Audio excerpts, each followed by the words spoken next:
according to the doctors in the ER, Yes. she has a skull fracture. A what? A skull fracture. Her belly is full of blood.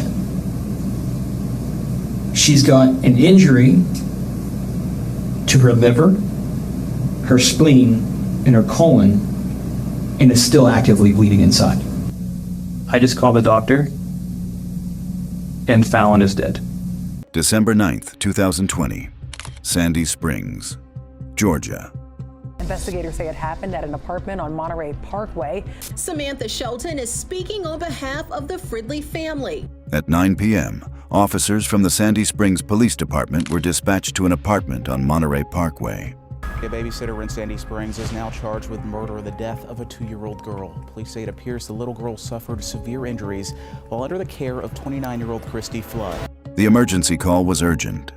A 2-year-old girl had suddenly collapsed and was unresponsive. Her name was Fallon. How do you overcome such tragedy, and especially at the hands of someone that you knew and you trusted? Paramedics arrived to find a toddler limp on the floor. Her pulse was faint. She was not breathing normally. All right.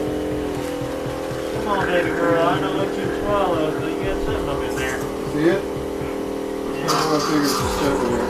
It's like maybe some fruit or something. They rushed her to Children's Healthcare of Atlanta, where doctors quickly uncovered catastrophic injuries.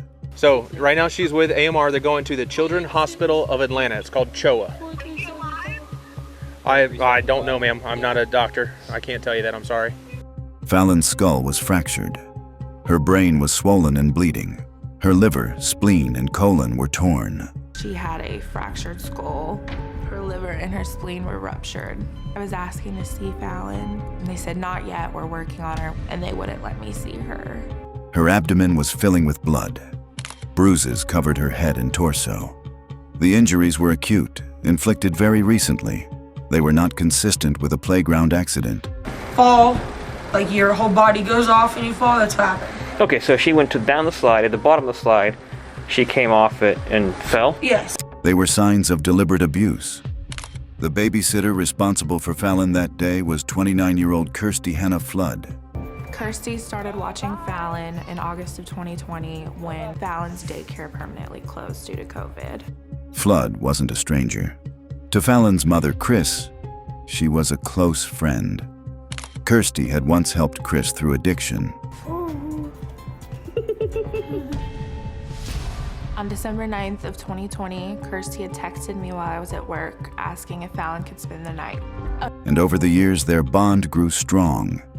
Chris came to trust her completely, even like family. She's a good kid. She just sits there. She's quiet. But nothing else happened? No. You sure? Positive. Fallon often stayed with Kirsty while Chris worked. On this day, Chris allowed Fallon to spend the night at Kirsty's apartment for the first time. Just for a minute, and then I was like, Fallon, are you hungry? You want dinner? And she ran. You can ask Jeff. I'm not yelling so he doesn't think. She ran to the kitchen. It was a decision that would prove devastating. When officers questioned Kirsty outside the apartment, she claimed Fallon's collapse was the result of an accident at the playground. She fell, off the swing. It was like one of those dips, and she kind of fell. Okay. She kind of hit her head, and I was like, okay, well, She said that earlier in the evening, she had taken Fallon and her own children to Morgan Falls Park. According to her, Fallon slipped at the bottom of a slide and hit her head. Then she goes down the slide, falls off, and when you go down a slide and you drop, that's what happened. Kirsty said the child seemed fine afterward. She claimed Fallon refused dinner and appeared tired, so she laid her down to rest. I just fed them mac and cheese and vegetables, and she wouldn't eat. Minutes later, she said she found her unresponsive. She even described putting Fallon in a cold bath in an attempt to revive her. None of it worked.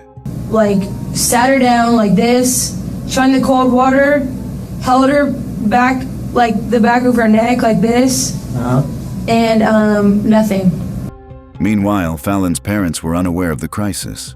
Chris later recalled FaceTiming her daughter around 7:30 p.m. She noticed Fallon staring blankly at the screen, unusually quiet.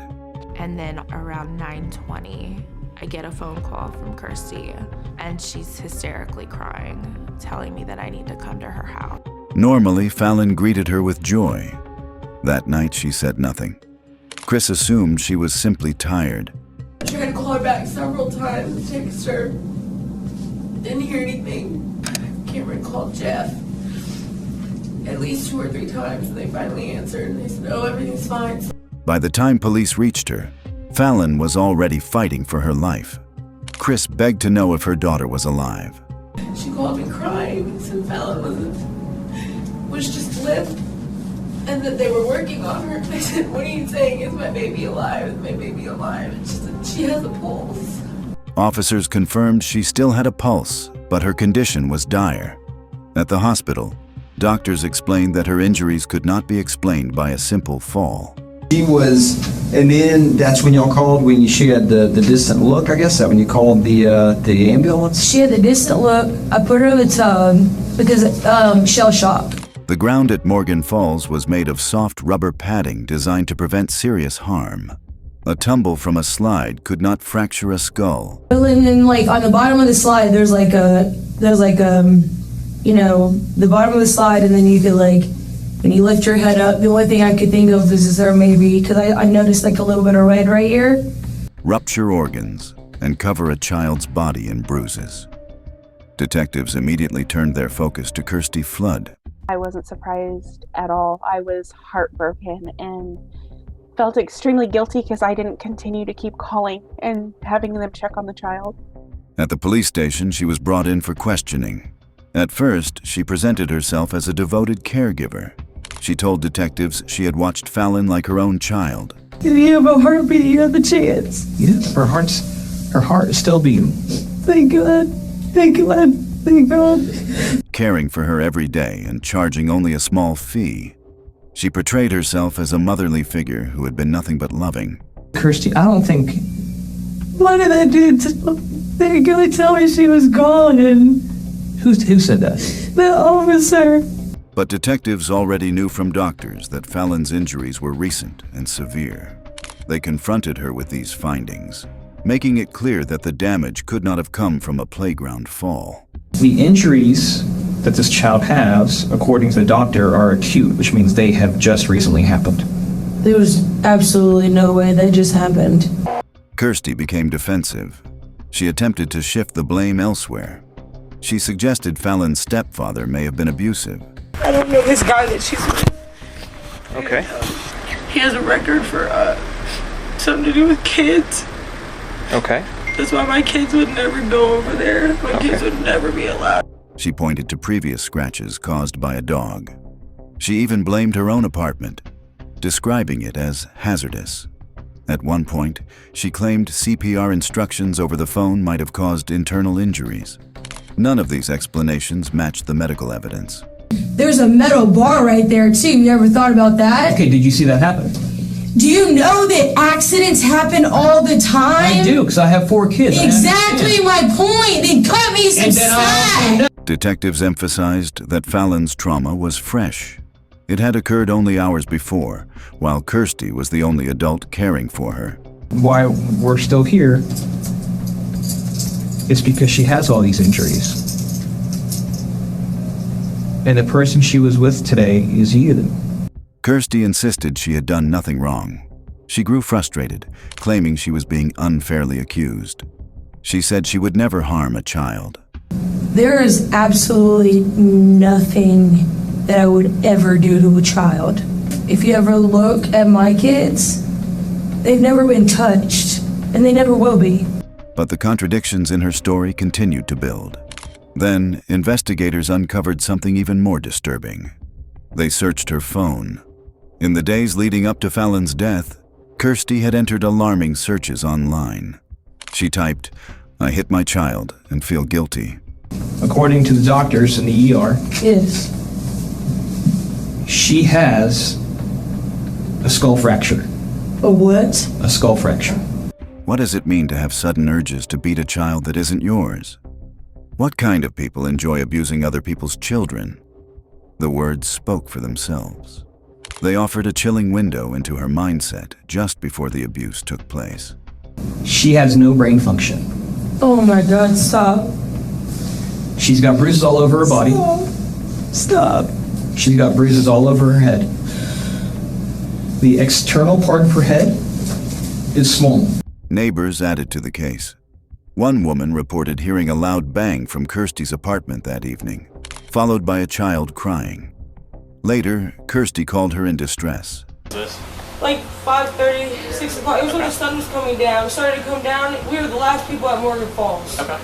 According to the neighbor, Kirsty admitted she had spanked Fallon for not listening.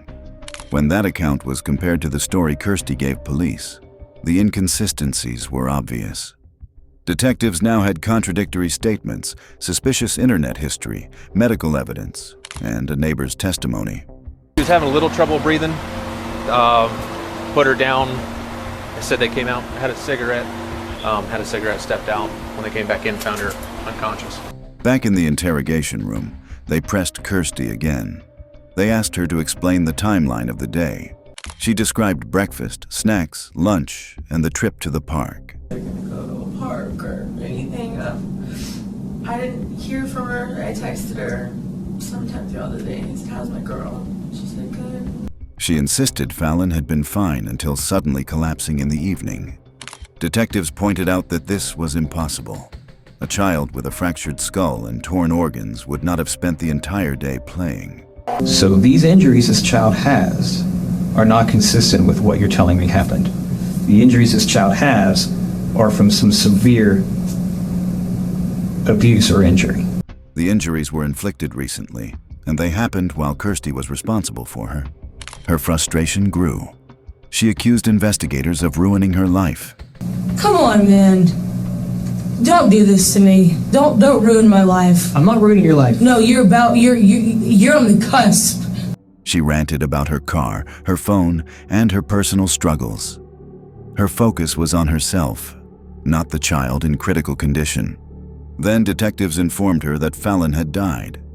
Kirsty's reaction was not grief, it was rage. She denied responsibility and lashed out at the officers. I just called the doctor, and Fallon is dead. No lie. She's at the morgue right now. Wow. She's gone. Shortly after, she was arrested. Her fiancé, Jeffrey Myers, was also taken into custody. Jeffrey insisted he loved Fallon like his own. Laid her down, she was fine. We stayed there for a few minutes to make sure that, she was okay. Okay. We laid her down, saw that she was okay. He said Kirsty had never harmed her children, but prosecutors argued that he failed in his duty to protect Fallon. He had been in the apartment while the abuse occurred. I checked her pulse. She grabbed her, she sat her up. We tried to, wake her up. She wouldn't wake up. I checked her pulse. She had a pulse. Even if he did not directly inflict the injuries, he did nothing to intervene. Jeffrey was charged with second-degree murder and cruelty to children. The investigation deepened. Detectives obtained surveillance footage from inside Kirsty's apartment. So I texted her around 4:30. She said, "We're going to Morgan Falls. My phone's dying." Okay. What they found contradicted her claims about the day's events. They interviewed additional witnesses who described troubling behavior. The autopsy confirmed deliberate abuse. Her brain is swollen and bleeding. She also has internal bleeding where she has, according to the doctor, the district attorney presented the evidence to a grand jury. The charges against Kirsty were extensive.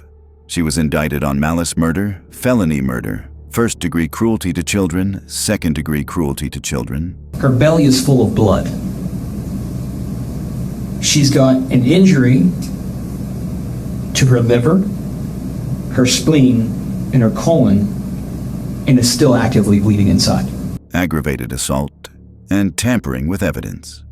In addition, she faced an aggravated sexual battery charge after investigators alleged Fallon had been violated. The case moved to trial. In court, jurors heard testimony from doctors who treated Fallon. My report's mostly done, but unfortunately that little girl didn't make it. They explained that her injuries were catastrophic and fresh, caused by blunt force.